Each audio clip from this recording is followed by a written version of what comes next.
If you're a seasoned iPhone user, you know how great it is to use these accessibility features to increase your productivity, but you may also find yourself not needing to use any of these accessibility features.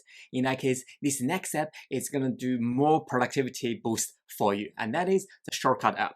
This year, the Shortcut app has got a huge update with Apple Intelligence large language model. So go to the gallery section, and then you can see the very big one on top says use model. So there are 10 shortcuts that are available for you to just add to your library straight away, but you can also further customize them. So in this one, you can choose from use the cloud model, which is Apple's private cloud compute large language model or on-device model, or you can use ChatGPT to generate the answer.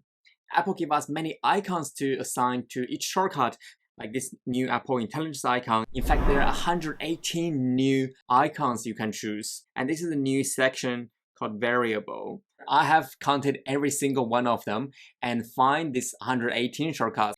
You can see there are some really memorable ones, including some new shapes and new text formatting, pages, keynote, and numbers icons together with mindfulness icons as well. Now you have mindfulness, meditation, reflection, breathing icons available, Australian football, and American football icons. And there are some new cars icons, some Mac icons as well, and a Siri icon. So those are the new memorable ones of the new shortcuts icons. But there are also a few icons that are gone from the list. Now they're not really gone. In fact, those shortcuts can still be seen if you had them already using some keyword to find. Baby and teenagers icon, person with crane, person speech, church, microscopic. There are also another 9 icons that have been updated to look more cohesive with the rest of them, including a new, more rounded corner finder icon, a failed shortcut icon instead of a contour. The hammer icon's handle becomes longer, but you can also choose icons for shortcut folders. Previously, these folder icons arranged in a carousel only be chosen from an even less range of these icons. So as you can see, there are so many icons to choose from, but you know where else have also got more icons? The new Files app. Now right off the bat, you can see I have customized almost every single of my folders to have a cool icons. By the way, these icons are called SF symbols. They're designed to look cohesive with the system font, like where you saw in the menu or apps. To change the icon of the folder, you can just long press the folder and choose customize folder and text, and here you are, 1073 symbols available. There's no search function just yet. You can do emojis as your folders. So the guitar is categorized under activity. I don't understand the logic. I mean, you would assume guitar is next to objects. There's a new sorting option available. So go to the 3 dots on top right, and by default, you still see the same name, kind, date, size, and text. But when you tap view options, the sort by now give you date modified, date last opened, date created, and date added. Previously, it's just date, and it can be quite confusing to discern which date is it. But now you can fine tune each one of them. And you have a new option to show icons and list out in a compact, which is shown here. You can also go with the default, which is a 3-column view. I like to see more in one screen, so I'm going to choose compact. Previously, when you use sorting, there's a up and down chevron icon, but those icons can still be a bit confusing. So now Apple just used a text to tell you it's latest to oldest. So you don't have to do the guesswork. When you use the list view, now all your subfolder files are all listed in one screen. So you have one screen to view all of them. And there's a new option to choose default open app. Take this image, for example, you can long press it and tap get info. And there's a new option always open with. So you can choose which app you want to open this image file with. By default, it's preview, so image file will now be opening in preview app instead of opening in files app. We'll talk more about preview in just a second. Another cool thing you can do this year is you can change the color of your folder. You can do so by going to long press the folder and choose customize folder and text. We mentioned about the symbols earlier, but when you choose text of your folder, it will change to the color based on the last chosen tabs you have assigned to this folder. So in this case, it becomes a bluish color. If I tap green, now it will look like green color. There's a new subtle draw on and draw off effect of the check mark. So check this out again. It's a really tiny subtle details that is easy to be missed, but when you see it, you really appreciate the design of the app. In Files app, under the Browse tab, the favorites now shows above the location. Previously, these 2 sections are swapped. When you open an image, it will take you to the preview app instantly. And you see there's a new info tab, which will show you more information about this image than what Files app was previously able to show, including the pixel per inch resolution, EXIF, and other metadata. You open this image, for example, you can tap the eye circle and you can add a caption for each images. New option for you to choose the crop of the image, and some of the icons have changed their location, like the share button has moved to the right, the marker moved to the left. And there are new options for you to export images, but it's not done in the share sheet. You have to go to the drop-down menu and tap the export.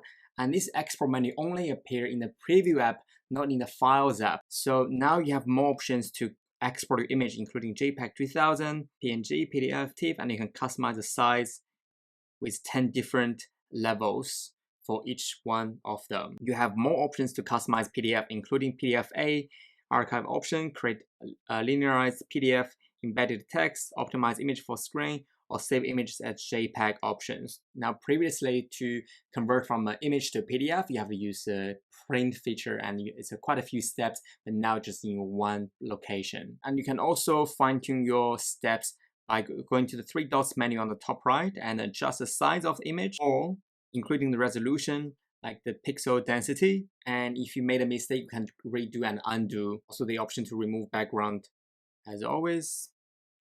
So that's what it will look like. You can even go to a page of a PDF directly in Preview app. Another subtle change is when you play videos, when you turn landscape mode, the speed and caption button is now separate. Previously, they are nested in one place.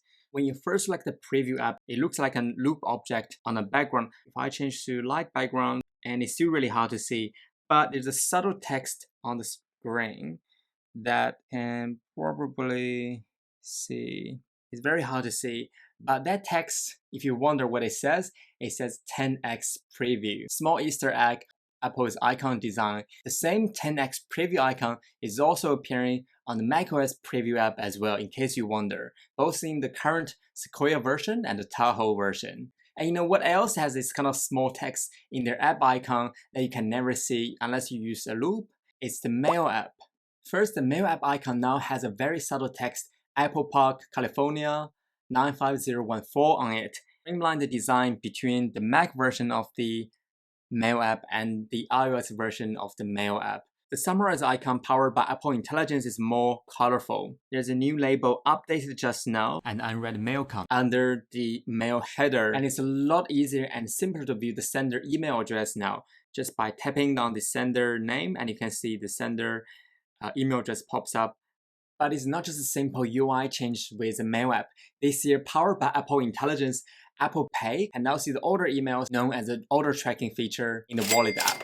So let's head over to Wallet and take a look at the new changes. Go to the three dots and you'll see orders. When you place order online and the merchant have sent you order confirmation or the shipping emails, Apple Pay can now see those emails and then intelligently detect which order you have placed and then place them in there even though they are not paid with Apple Pay. Another new feature added here is the autofill cards. Previously, these card infos are buried in the Safari settings, and now Wallet can see them and display them. So next time when you want to shop online and they don't support Apple Pay and you have to type your card information manually, you don't have to go to the settings and scramble through those kind of deep buried layers to find the card info. You can just go to the Wallet app and find it here. One thing that's changed is when you tap on the three dots and view the card number, it only displays the generated card last 4 digits number used by Apple Pay. To view the physical card information, you have to add the card information manually or just go back to the saved card details to view them. I have added the card information here, like this card, but I don't really like how it's played out. So sometimes when the merchant is having issue to process a refund, they need to see the Apple Pay digits number matches on the system. But when you want to show them, you have to hand over your phone. And look what happened when you hand over them your phone. You tap your card information, and both of your Apple Pay last 4 digits and your full card information are being reviewed by the agent. That's a bit of an oopsie moment, so I wish Apple fixed this feature or maybe add another layer to verify this true physical card information instead of just display them right next to Apple Pay. Another new feature added to Apple Wallet is you can now redeem points to pay in person. There's also all new dedicated settings for notifications, including offers, new features, I'm sure some of you have heard the new F1 promotion notification in the Wallet app, and it's kind of annoying. So now you can turn this notification off if you don't like to receive them. There's a new Apple Pay default settings that will group all the common card features into one page. And there's also a new Apple Pay demo video, much like the emergency via satellite demo screen, that you can see how it works in real life. There's also express transit demo video. New feature to add US passport for age verification, and more car keys will be available for Apple Wallets later this year. There's also enhancement to boarding passes overall. So now you can see indoor map on your boarding passes. Another example of tighter integration between apps in this year's iOS update. So now we mentioned indoor mapping, let's head over to Apple Maps. Maps now support preferred route. So if the map suggestion is one way, but you like to take another stop to pick up something on the way and then go to a destination, Maps can now remember your preferred route and will make the suggestion based on that. There's also all new time-sensitive alternative route warning for the situations when maybe there's a road closure happening. Library is now just called Places. And the last three options in this slider window also has new icons. The recent search now shows in a carousel style. You can still tap the recent tab to view them in the list view. And your guides is now appearing front and center on the screen. So you no longer have to tap your icon and tap the different categories to see them.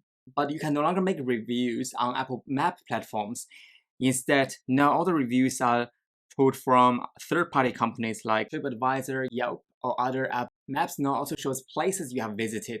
This is more than an iPhone feature than Maps, because your iPhone can remember this without you running the map apps. The new visited place feature in Maps can record your locations even if it's just like a place you visited once.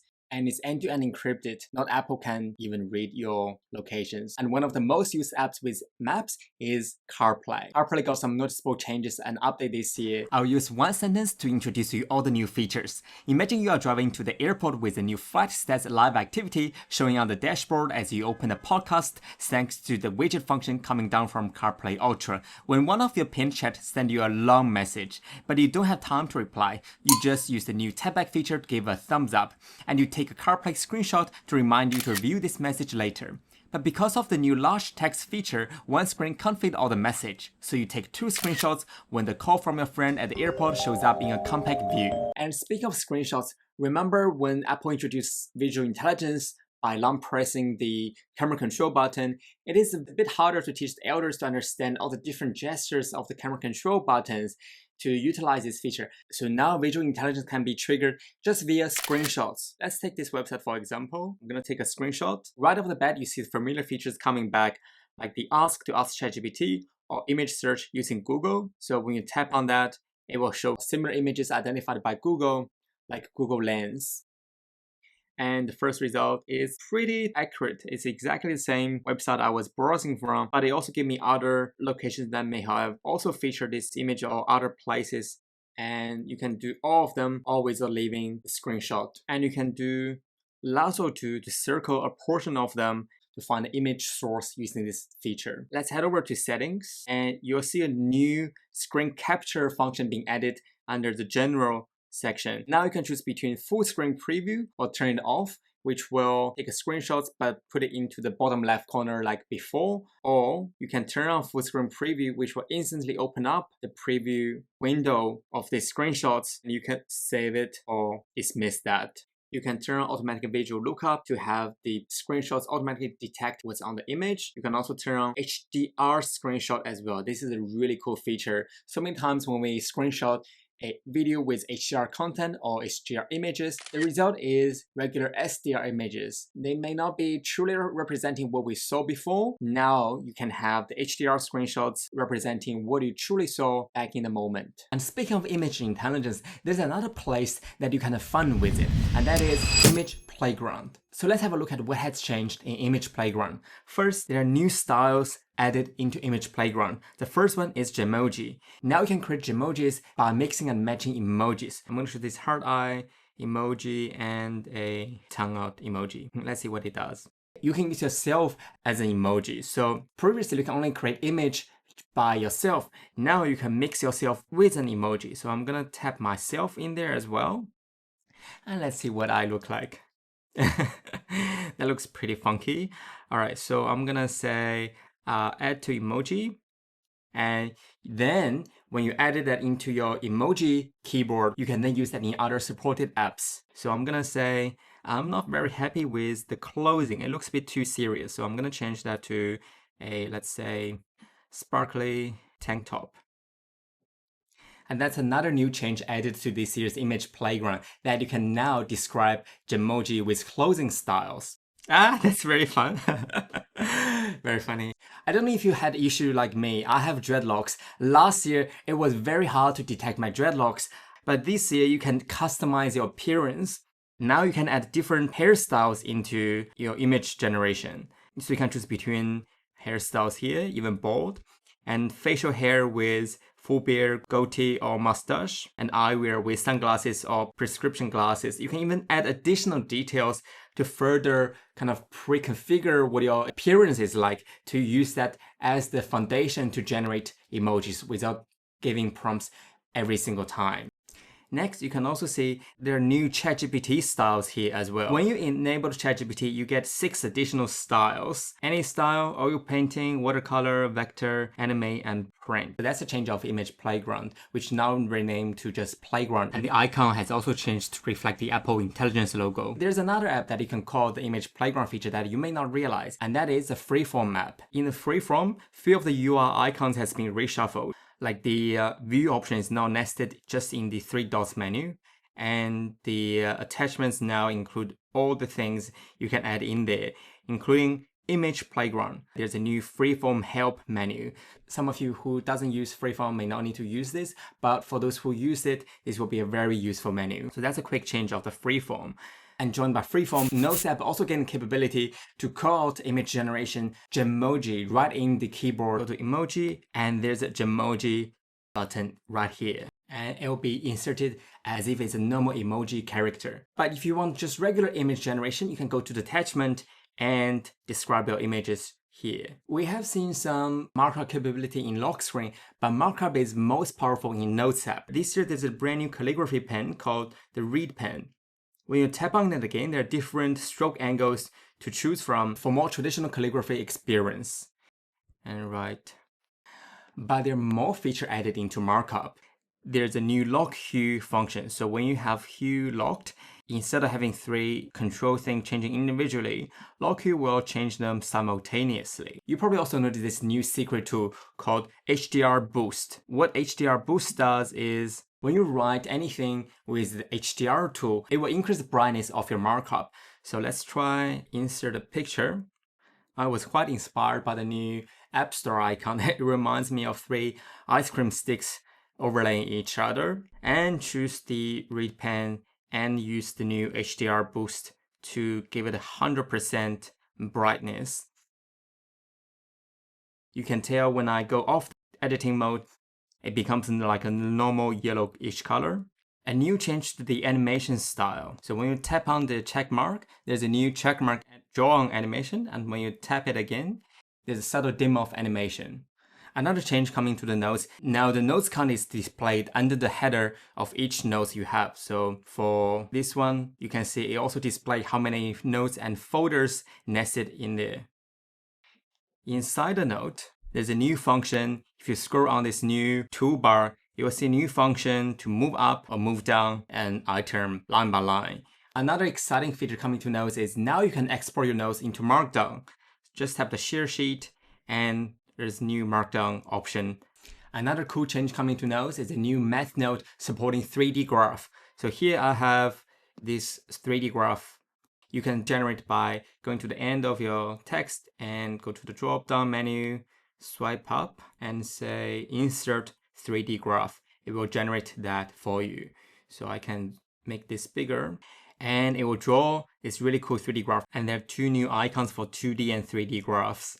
So I can turn both of them on and customize the axis range. You can change the color by just tapping on the graph, and you can do math note inside the range. And new option to equalize axis. And speaking of math note is linked with calculator. So let's go to calculator to see what's changed in there. The clear out button is finally back, and the plus and minus button moved to the bottom left, and the calculator mode is now its own dedicated button. Calculator, you have the math note section, so you can see all your math note. And you got a new splash screen when you open the math node. When you use scientific calculator, it now supports Arabic function language. So go to the setting of calculator. If you change this to Arabic language, then your calculator will display the Arabic script as the mathematical functions. Also notice this icon has also swapped the locations, and this icon has changed its orientation. Really nice details. So I'm gonna change back to English Australia, and it just changed back to normal languages. Speaking of Arabic language, there's an also all new Arabic English multilingual keyboard. Go to General, Keyboard, and Keyboard, add a new keyboard. So now you can say I can add English Australia, but then in there you can add a second language, and you can choose Arabic as your dual purpose keyboard. So now when you type in notes, it will automatically use the right to left language orientation. But when you type the word apple, it becomes left to right. In setting, general, and language and region, you can see here I have already got English, Espanol, Spanish, and traditional Chinese as my device languages. This is known as a locale in your iPhone. With this year's update, your iPhone can detect your preferred language and use them as suggestions in different apps. Previously, they are just languages used by the system. Now, apps can take advantage of these three languages and make suggestions accordingly. So take a look at the dictionary app. Now I have the three languages, English, Spanish, and traditional Chinese, suggested on top before the regular Apple Dictionary and Arabic English start to show. And in another app, like Translate. Because iPhone can detect your locale, when you want to change the language to be translated, the first few languages will display the language you set as your iPhone language. Very convenient. And Siri can learn from the content you watch and make recommendations for the language to be added into the operating system language. Keyboard got a new look as well. You can see all the letters has been changed to a more condensed version. And when you long press the globe key, all the available keyboards are now left justified or right justified if your language is right to left. And the number pad has also got a small tweak of the pound sign or hashtag sign. It now has the same height as a plus and equal sign. Speaking of keyboard setting, let's go to keyboard setting and have a quick look. There's a new feedback section. Well, it's not entirely new. The sound and haptics used to be under the sound setting in the settings app. Now they just group in the keyboard. And the character preview used to be in a different section in this list, but now it's all grouped under feedback. Another subtle change is the search now becomes a symbol and then becomes a magnifier icon when you want to find the character, when you trigger the find feature to find characters. The Chinese keyboard has also got improvements. Now when you type, in the bottom right of the space, it will show a symbol indicating which input method is being used. And other changes coming to keyboard, including a new 24-key Thai keyboard, a new Arabic transliteration keyboard, 7 new languages for phone dialer search, and 10 new dictionary languages. And speaking of keyboard, let's have a quick look at the font. There's a new more fonts option for you to choose available fonts to download. Now this is not entirely new because previously you can just download fonts from Apple under the My Fonts section, but now they're just being sectioned out so you can see which font has been downloaded. Say you have a font being downloaded, now you can pinch to zoom to see them in a bigger preview and see each individual Unicode characters with their description under there. Give you more control knowing what character is included. Subtle changes in the settings app. Now when you tap the model number, there's a subtle animations going on. The IMEIs that used to be grouped and just called IMEI 1 and IMEI 2 are now separated if you have two separate SIM lines. And each line will display their service provider information accordingly. The SEID is more readable than before. And then privacy and the security, there's a new wired accessory settings. So you can choose from always allow accessories or only allow when your iPhone is locked. Under software update, if your iPhone is up to date, there's a new more detailed link that takes you to the iOS version page. Background app refresh. Previously, if this is on, I would just say on, but now it will say which type of background refresh is being used. In this case, Wi-Fi plus mobile data. Signing out iCloud now give you option to erase after signing out. When you tap the info icon during setup, it will now show the time. Previously, the time is gone. The app's only on watch symbol now uses the accent color of the watch app, which is orange. Previously, it was a colorful symbol. In setting, type your name, family, other family members. Now you have a new option called parent/guardian. So you can set family member as parent or guardian. The member who is set as parent or guardian can create child account, manage parental controls, and get screen time and ask to buy requests. So this is very convenient. So you can have multiple guardians approving kids' purchase now without just having to rely on one owner to approve each time. In iCloud, tap your name, personal information. There are two new sections, one for controlling which name to share for iMessage chat, and another brand new section for choosing to share age range with apps. Your actual date of birth is never shared, and apps requested date of birth will be listed here. Under privacy settings, blocked contacts section to easily see all the contacts that's been blocked.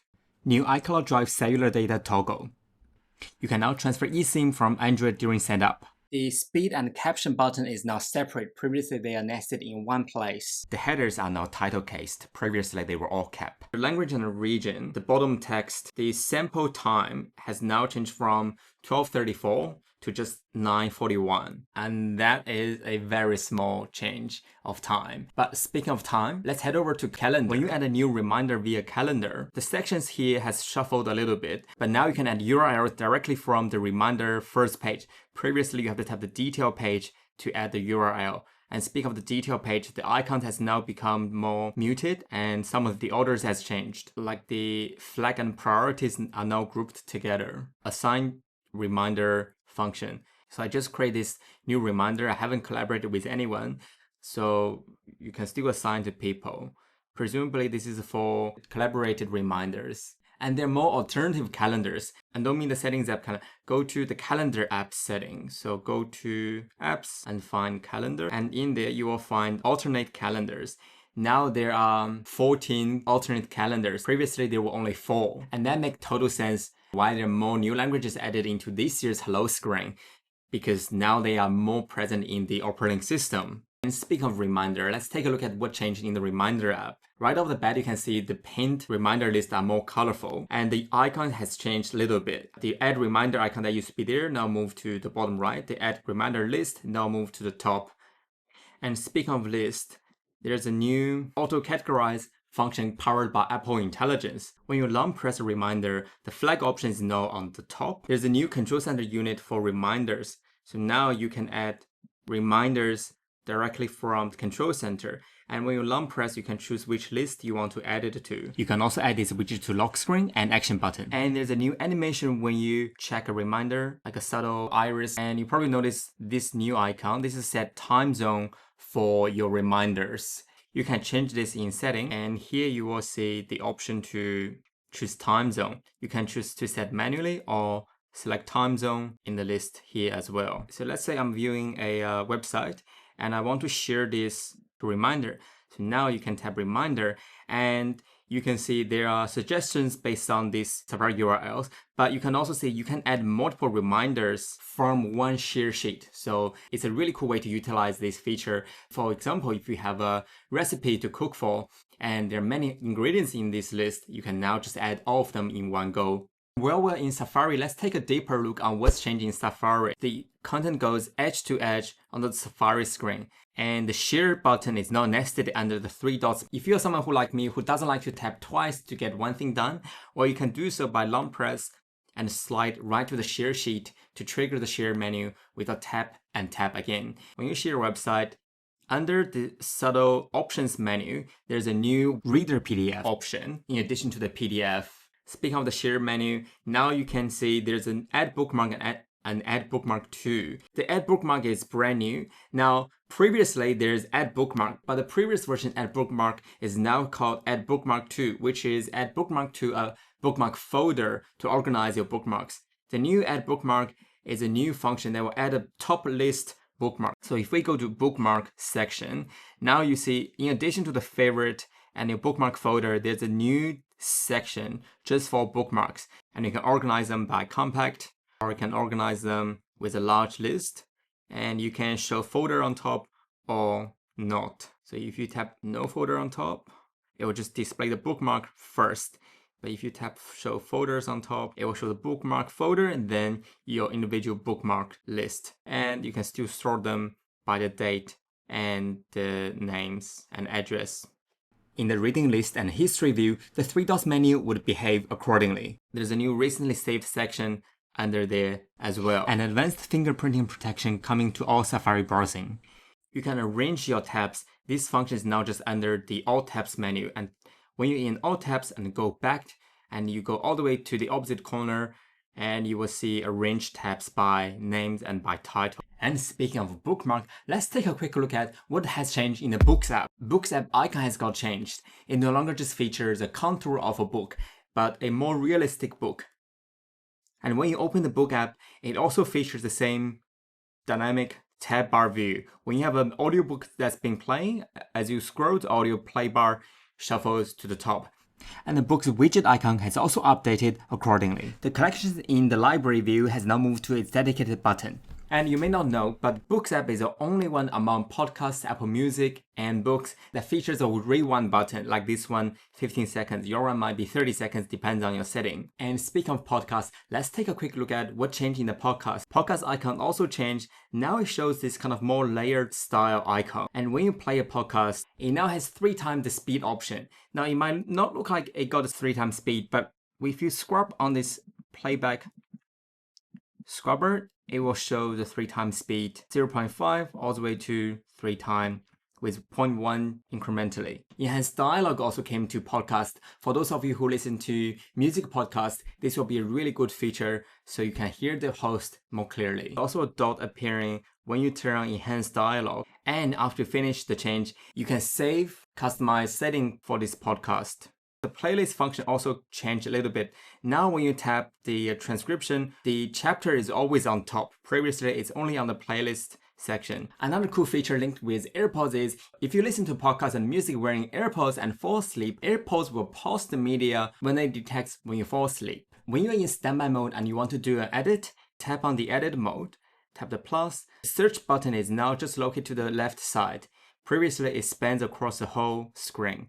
Another sleeping feature we all like is the snooze. This here can customize the snooze duration in the clock app. In the alarm section, you can see now you can change snooze duration right in the clock app. In case you wonder, the default snooze duration has always been 9 minutes. What a weird number. Who would have thought?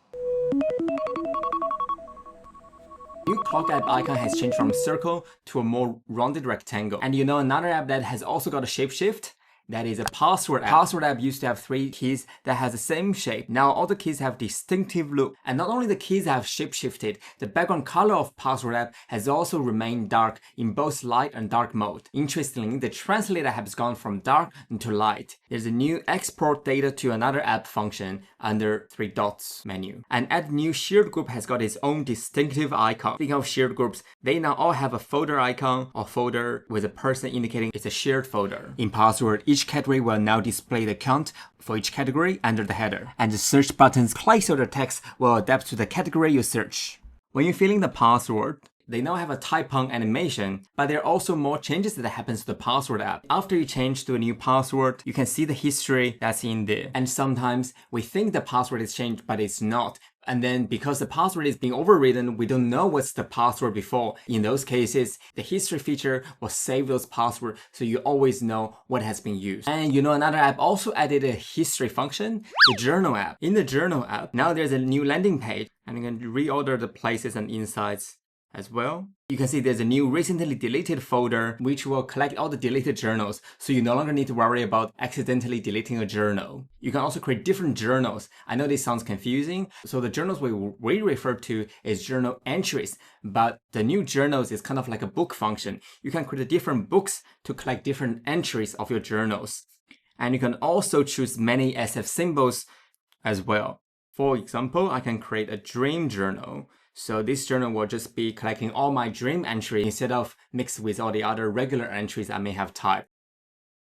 There's also a map section which lets you see all the locations you have journaled before. And classic landing page now has different size tiles, so they can be resized when you tap on them. When you write a new journal now support inline picture. It will look like it's being added to the title area, but you can drag and drop that into the text space, and you can also resize this image as well. Speaking of title, you can now directly remove title in journal instead of going through setting. And text replacement feature coming to journal. And in each journal, it will label which journal book it belongs to.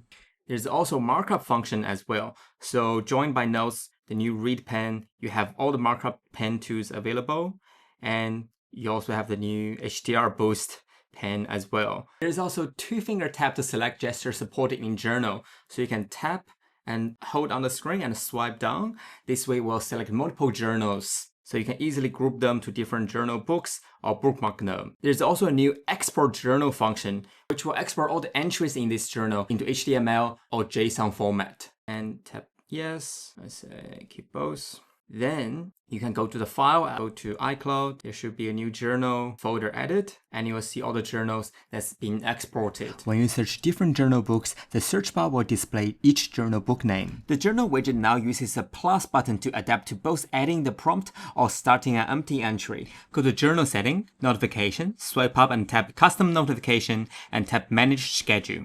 Swipe up again and tap custom notification again. You'll get this new cool custom notification screen. Another app that also added the history function is a measure app. The primary and secondary scores on the measure app are further distinguished by the different shades. When you open the measure app, let's see if I can measure this pin. Okay, 1. So right after you measure something, it will display the length, and also check this out, the new scores on this measured ruler, as if there's a real ruler here. And that makes more sense why the icon has changed, because it's reflecting this new feature that shows scores. The top first list and all your history measurements are saved in there. And there's a new setting for journal as well. So you can set new entry, always use current location. That way you're guaranteed you always know where this journal was documented, and you can always delete this map location. Really great way to build up your journal maps. I have created a shortcut for creating journals that will automatically grab the weather details as the title for the journal. I like this way because in the old days when we write journals, there's always a place in the header that you can write the weather, and weather can have a big change in our mood. So when I run this shortcut, just like that, it grabbed the weather detail that's going on, and I can continue write, I feel moody cause the weather. Because Journal app is also coming to iPadOS and macOS, journaling has become so much fun and easier than before. And speaking of weather, there's something changing in the weather app. Let's take a quick look. When you use the live forecast feature, precipitation now has 1 hour and 12 hour appearing as a toggle. Previously, they're nested in one button, and a few icons has been reshuffled. There is also code found in iOS beta, weather can update via satellite. And speaking of the weather and well-being, let's take a look at the fitness app. There's some really cool Easter egg hidden this year. In the fitness app, you now get 1 free monthly sample from Apple Fitness Plus. Let's take a look at what's included this month. Core and strength, yoga, meditation, even time to work featuring celebrities. In the top area, the menu has been reshuffled. There's a new plans which were in different places before, so now you can create your own plans more easily. And speaking of fitness, let's take a quick look at the health app. Categories are now just under the search button. The icons now also have different depths, like this mobility icon's arrow. The right one is more prominent, and the one towards the left are more faded into the back. Same goes with the nutrition icon. The sleep icon also got this desaturated part. The health record is now just named clinical documents, and various health cards have now been reshuffled. Stop this nonsense. Oh, okay. So who do you think you are? You think you're smart? I'm also running out of ideas. So give me some news. Next, we have a change coming to the News app. There's a new emoji game in the News app. And speaking of games, there's an all-new Games app. This new game app will consolidate Apple Arcade, Game Center, and App Store games and challenges all in one place. The new Play Together feature is based on Game Center leaderboard. There's also easier controller pairing and Wi-Fi aware feature coming to iOS. Speaking of App Store, when you go to App Store, Game Center and username once again shows up under the profile name. This was here in iOS 15, but was gone. The App Store icon is changed to this 3 ice cream stick overlapping each other icon. There's the app accessibility nutrition label to help you better understand the app support. New dock kit utility in Control Center. New lock screen music search widget. You can edit wallpaper right on the home screen without going through lock screen. I think that's all. And I hope you learned something new, and if you do, I would really appreciate you give me a like of this video and subscribe to this channel. That way you will see more content like this. And that's it for today. I'll see you next time.